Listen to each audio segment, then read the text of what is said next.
no control. If the sky is pink and white, if the ground is black and yellow, it's the same way you showed me. Nod my head, don't close my eyes, halfway on a slow move. It's the same way you showed me. If you could fly.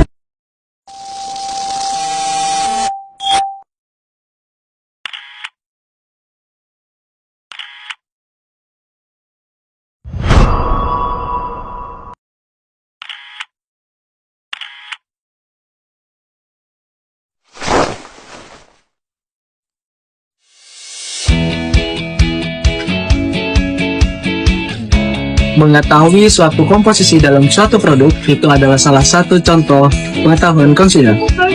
Pengetahuan konsumen adalah semua informasi yang dimiliki oleh konsumen mengenai berbagai macam produk dan jasa, serta pengetahuan lainnya yang berkaitan dengan produk dan jasa tersebut, dan informasi yang berhubungan dengan fungsinya sebagai konsumen. Kemudian ada jenis pengetahuan. Para ahli psikologi kognitif membagi pengetahuan ke dalam pengetahuan deklaratif dan pengetahuan prosedur. Pengetahuan deklaratif adalah fakta subjektif yang diketahui oleh seseorang. Artinya subjektif di sini adalah pengetahuan seseorang tersebut mungkin tidak selalu harus sesuai dengan realitas yang sebenarnya. Misalnya, kacang kedelai adalah bahan baku untuk membuat tempe dan tahu. Pengetahuan prosedur adalah pengetahuan yang mengenai bagaimana fakta-fakta tersebut digunakan. Misalnya, pengetahuan bagaimana cara membuat kacang kedelai menjadi tempe atau tahu. Ini merupakan pembagian pengetahuan secara umum.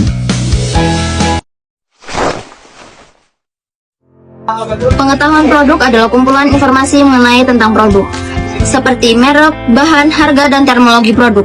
Peter dan Olson 2010 mengemukakan bahwa setiap konsumen memiliki pengetahuan tentang produk yang berbeda-beda, misalkan dari harga, kualitas, serta bentuk produk atau model produk yang digunakan.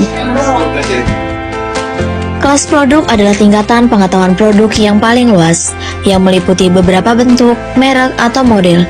Supermarket menempatkan produk di rak-rak berdasarkan kepada kelas produk, misalnya produk serealia, biskuit, minuman ringan, jus, coklat, dan permen.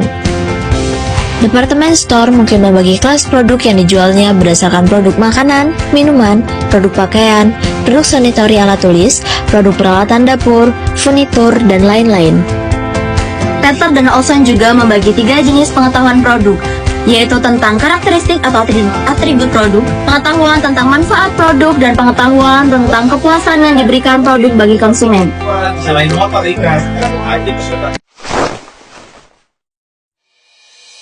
Dua jenis manfaat. Konsumen akan merasakan dua jenis manfaat tersebut ketika sudah mengkonsumsi produk tersebut, yaitu satu ada manfaat fungsional atau fungsional consequence dan manfaat psikososial atau psikososial consequence. Manfaat fungsional adalah manfaat yang dirasakan konsumen secara fisiologis. Misalnya, minum teh sosro akan menghilangkan rasa haus, dan menggunakan telepon seluler memudahkan konsumen untuk berkomunikasi dengan siapa saja dan di mana saja. Lalu ada manfaat psikososial, adalah aspek psikologis, perasaan, emosi, mood, dan aspek sosial, persepsi konsumen terhadap bagaimana pandangan orang lain terhadap dirinya. Misalnya, dia memilih sedan BMW CD7 sebagai kendaraan sehari-hari karena orang-orang akan menilai bahwa kendaraan tersebut pasti sebuah simbol kesuksesan. Lalu ada manfaat positif dan manfaat negatif. Manfaat positif merupakan gambaran dari perilaku konsumen, seperti contohnya, pecandu alkohol akan mendapatkan manfaat negatif karena buruk bagi kesehatannya. Begitu pula sebaliknya, orang yang suka berolahraga akan mendapatkan manfaat positif, yaitu dengan kebugaran jasmani. Lalu ada segmentasi manfaat. Segmentasi manfaat perilaku konsumen adalah pengelompokan konsumen berdasarkan manfaat yang mereka cari. Manfaat suatu produk dapat dijadikan dasar untuk melakukan segmentasi pasar, disebut sebagai benefit segmentation. Konsumen dapat dibagi ke dalam kelompok berdasarkan manfaat produk yang diinginkannya. Pengetahuan pembelian atau satu arti jenis pengetahuan pembelian, yaitu pengetahuan produk meliputi berbagai informasi yang diproses oleh konsumen untuk memperoleh suatu produk. Ketika konsumen ingin memutuskan atau membeli suatu produk, maka dia akan memilih tempat di mana ia akan memilih produk tersebut.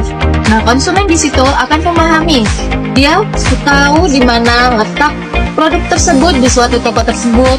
Toko tersebut lokasinya ada di mana, dan juga mengetahui barang itu terletak di mana. Sekian,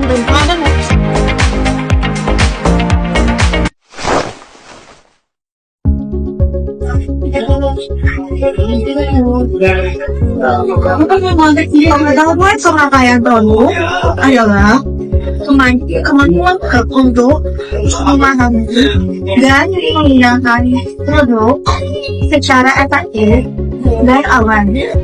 Ada aspek penggunaan pemakaian produk, di antaranya kita harus memilih produk yang dibutuhkan untuk jangka panjang, dan kita memilih produk yang akan kita gunakan dalam waktu jangka panjang. Yang selanjutnya yaitu kita memilih merek atau keinginan kita yang udah lama kita inginkan. Selanjutnya pemakaian produk untuk kebutuhan kita seperti kita lebih memilih dengan ukuran atau kapasitas kebutuhan yang kita inginkan atau merek yang kita sukai.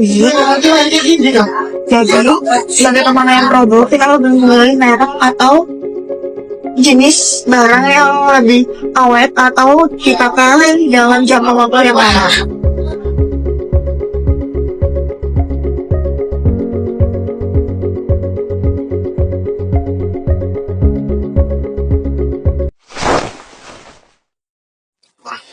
Jadi, dari semua penjelasan tersebut, bahwa semua informasi yang dimiliki oleh konsumen mengenai berbagai macam produk dan jasa, serta pengetahuan lainnya yang terkait dengan produk dan jasa tersebut, dan informasi yang dimiliki yang berhubungan dengan fungsinya sebagai konsumen.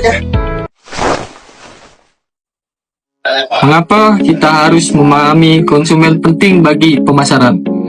Karena apa yang dibeli, berapa banyak yang dibeli, di mana membeli, dan kapan membeli akan bergantung kepada pengetahuan konsumen mengenai hal-hal tersebut.